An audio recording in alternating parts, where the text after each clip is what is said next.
Ready? It's good. Ladies and gentlemen, Mulweni, my name is Stjwetla and this is my co-host. And together we are the Unclaimed! Listen! In this podcast, we will be exploring the silent transactions of claiming and navigating spaces in informal economies. A podcast where it looks at how spaces are negotiated, claimed in invisible yet silent ways. And there's going to be so many twists within this podcast, something in which is a great fusion of our research topics. One focusing on tenure, security, and informal land processes, and mine's focusing on the spatial networks of thrifting culture at the Villiers Street in Johannesburg. So, Ngazi, give us a brief outline of what this podcast entails.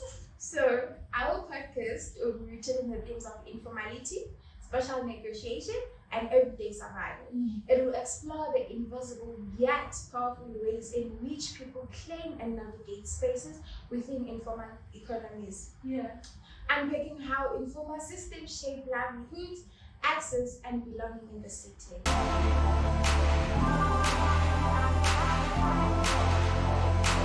And as you said, it aims to unpack the unwritten and undocumented laws of claiming and navigating spaces, whether it is legally or customarily in informal economies. Furthermore, it navigates spaces or how people navigate spaces by paying someone, whether you're a woman or a man, just trying to make a living in an economy that isn't really friendly to you.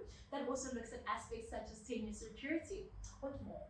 We'll also unpack the unseen organizational logistic of informal spaces.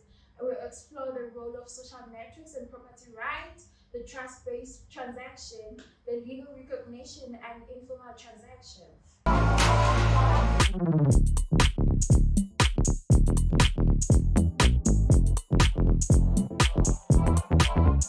So, Ngazi, tell me about your research and why it is important for this section of our podcast. So, my topic focuses on land access, actually informal land access processes and tenure security. It is much more of it focusing on how people access land in informal settlement, because we all know that accessing land in informal settlement is much more you getting there, building your shop or whatsoever. Yeah. So I want to know the process, especially those who own the land, because apparently it's being all over as it's owned by the government. The state, right? yeah. So we want to explore how these processes of getting land kind of works and how it affects people's security of needs. It makes me think of aspects such as how you buy things from Facebook Marketplace. Yes. Oh, is that also something that would look at, or that your research also looks at on how access is found? It could be that. Yeah. Nowadays, people sell houses on Facebook. Right? True. So why wouldn't they sell their shacks or rent their shacks on Facebook? Same thing. The same thing. So, what about yours? Mine's, it's a prayer, first of all. It's a prayer for those who navigate spaces that were never designed for them, who have been really resistant in a city that was abandoned. Because initially, African spaces were designed, or global cities, right, were designed that those who are marginalized to just be temporary visitors of them and not be full-on occupants of it. So my research topic seeks to understand the spatial networks of thrift culture and the fashion sector in the Villiers Street, with the key title being Abavuka Bipanda. Yeah, Abavuka Bipanda, right? Yeah, I feel like there is a lot of global and silent transactions in that, right? From cross-border shoppers who come in and out of the country that our economy in the city of Johannesburg doesn't even recognize. Yeah.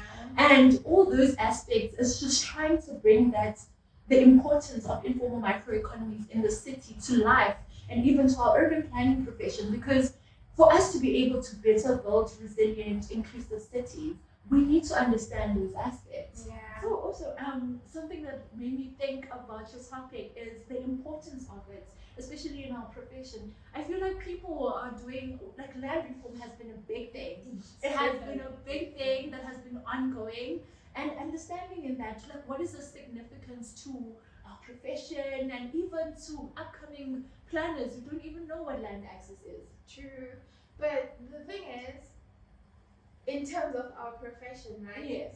We know that everything we all build or plan, we build it on land.